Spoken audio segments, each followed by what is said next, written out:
Buenos días. El tema que vamos a tratar el día de hoy es la degradación de los monómeros nitrogenados. Antes de entrar en el contexto de la degradación de los monómeros nitrogenados, quisiera explicarles dos conceptos claves, que es el compuesto del nitrógeno como tal y el balance nitrogenado. El compuesto del nitrógeno forma parte de un grupo de compuestos orgánicos de gran jerarquía biológica a los cuales se les han asignado funciones importantes como lo son las proteínas y los nucleótidos. Como bien sabemos, el compuesto del nitrógeno lo encontramos constituyente en nuestro organismo. En la imagen podemos ver las proporciones de los compuestos de nuestro organismo. El oxígeno se encuentra en una proporción del 65%, el carbono el 18%, el hidrógeno en una proporción del 10%, el calcio en una proporción del 2%, el fosfato en 1% y otros compuestos en 1%.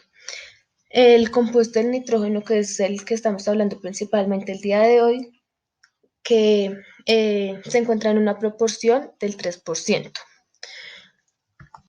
El balance nitrogenado es en el cual se le resta la entrada del nitrógeno a la salida del nitrógeno. Cuando este balance nos da un equilibrio nitrogenado negativo, es cuando se excreta mayor cantidad de nitrógeno del que se ingiere.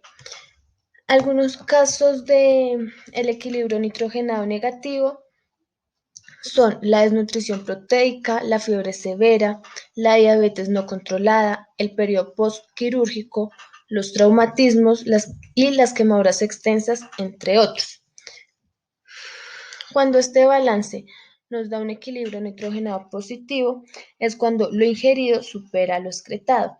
Algunos casos son las mujeres gestantes, el periodo post-inanición y en la niñez. Este caso de la niñez es cuando los niños en edad de crecimiento y desarrollo, puesto que se está aumentando su peso corporal, incorporando más aminoácidos en las proteínas somáticas. Ahora sí, entrando en contexto de la degradación de los monosacáridos nitrogenados, podemos definirlo como la digestión extracelular y la degradación intracelular de proteínas origina aminoácidos. Además, las hemoproteínas originan derivados porfirínicos nitrogenados. Por otra parte, los ácidos nucleicos dan lugar a pentosas, ácido fosfórico y bases nitrogenadas púricas y piridínicas. Tenemos el catabolismo del grupo hemo. ¿Qué es el grupo hemo? El hemo es el grupo proteico de las hemoproteínas.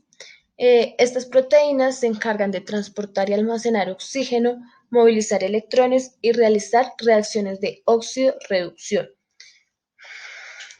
Algunas de estas hemoproteínas son la hemoglobina, la mioglobina, los citocromos, la oxidonitricosintasa, la triptófano-pirolasa y las catalasas y las peroxidasas. En la imagen podemos ver las hemoproteínas con sus funciones.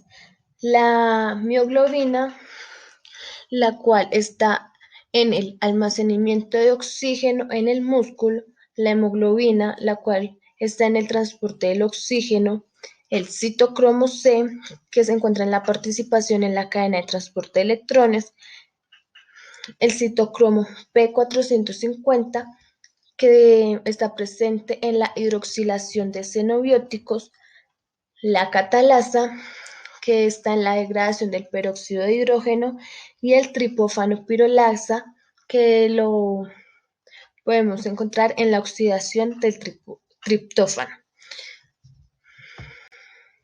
En la siguiente imagen podemos observar la estructura hemo.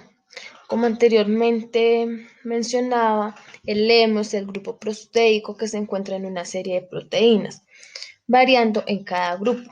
En la imagen podemos observar el átomo de hierro 2 positivo, el cual es ferroso. Puede sufrir oxidación pasando de ferroso a forma de hierro 3 positivo, que es la forma férrica. En la hemoglobina y la mioglobina, el hierro en forma férrica no puede ligar al oxígeno. Y como anteriormente mencionábamos que su función es transportar el oxígeno y en esta situación está impedido, se forma la metahemoglobina. Cuando las hemoproteínas se degradan, la parte proteica se hidroliza para dar aminoácidos, pero el grupo hemo sigue en una vía degradativa particular. El grupo de hierro se reutiliza y el esqueleto carbonado, anillo porfírico, se degrada. Como podemos observar, tenemos como reactivo el grupo hemo y como producto el hierro más la porfirina.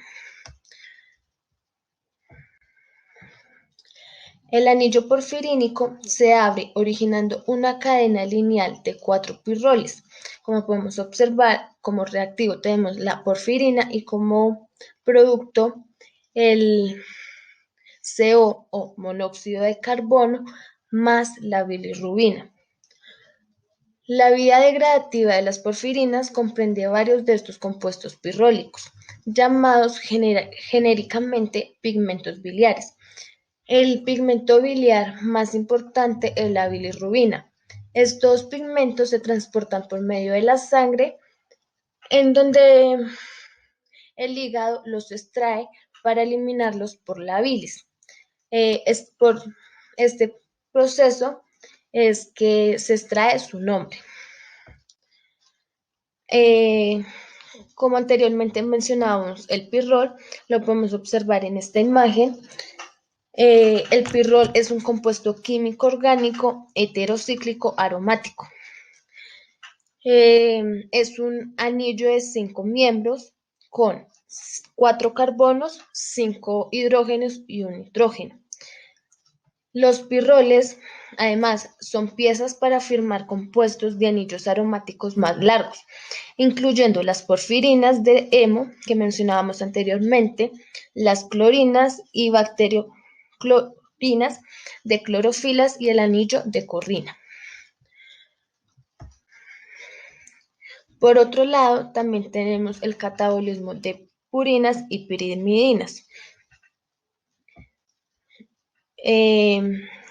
Las purinas y las pirimidinas son una familia de moléculas, es decir, de nucleótidos que participan en funciones biológicas esenciales, ya que forman parte de la estructura del ADN y de otras moléculas fundamentales para el funcionamiento correcto de nuestros órganos, principalmente el sistema nervioso central. Estos nucleótidos están presentes en todas las células de nuestro organismo, lo cual refleja su gran importancia para nosotros. Las purinas son la adenina y la guanina, y las pirimidinas son la citosina, el uracilo y la timina. En el catabolismo de las purinas, estas originan ácido úrico, que se elimina como tal por la orina, mientras que las pirimidinas se degradan por completo hasta amoníaco y compuesto de 2 o 3 carbonos. En esta imagen podemos observar la degradación de las purinas, con su breve explicación, donde se dice que se observa el paso de la hipoxatina a astatina y después está al ácido úrico, y esto es catalizado por 2 actividades enzimáticas. Explicando esto más profundo, las purinas se degradan primero por acción de una 5' nucleotidasa que remueve el fosfato, tanto el AMP como el GMP.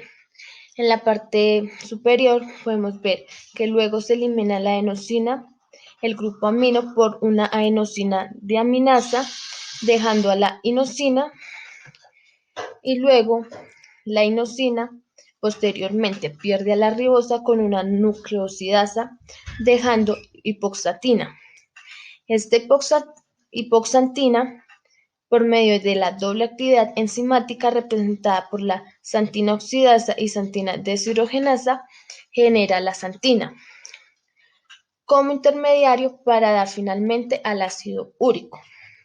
En la parte inferior podemos observar que la guanosina, que es la guanina con la ribosa, pierde la ribosa por la nucleosidasa y la base restante, guanina, por acción de una diaminasa, se convierte en el compuesto de convergencia xantina. Esta xantina se oxida por acción de xantina oxidasa para luego formar el ácido úrico. En esta imagen podemos ver el catabolismo de las pirimidinas. En el caso de las pirimidinas, en la parte superior podemos ver cómo la citosina se diamina pasando a formar el uracilo mediante una reducción del doble enlace del anillo. Esto produciendo el dihidrouracilo por medio de la enzima dihidropirimidina deshidrogenasa. Este compuesto se descompone luego en el ácido beta-ureido propiónico mediante la acción de la dihidropirimidinasa para dar finalmente beta-alanina CO2, es decir, dióxido de carbono y NH4, que es el amonio, por acción de la ureido-propionasa. La beta-alanina puede ir a la síntesis de coenzima ASH, o bien después de algunas transformaciones se puede convertir en acetil S-coenzima A para entrar al CTC, que el CTC es la actividad del tetracloruro de carbono. Por otro lado, en la parte inferior podemos ver cómo la timina, al no contar con un grupo amino, se degrada por reducción con NADPH, es decir, con la nicotinamida adenina dinucleótido fosfato, al igual que la citosina, a dihidrotimina, y posteriormente esta se transforma en el ácido beta-ureidosobutírico, y este ácido se descompone en dióxido de carbono, en amonio y ácido beta-aminoisobutírico. Este último ácido se puede transformar después de varios pasos en succinil S-coenzima A y entrar a la actividad del hidrocloruro, a la actividad del tetracloruro de carbono o CTC. A continuación podemos observar la bibliografía consultada para realizar la diapositiva del trabajo. Muchas gracias.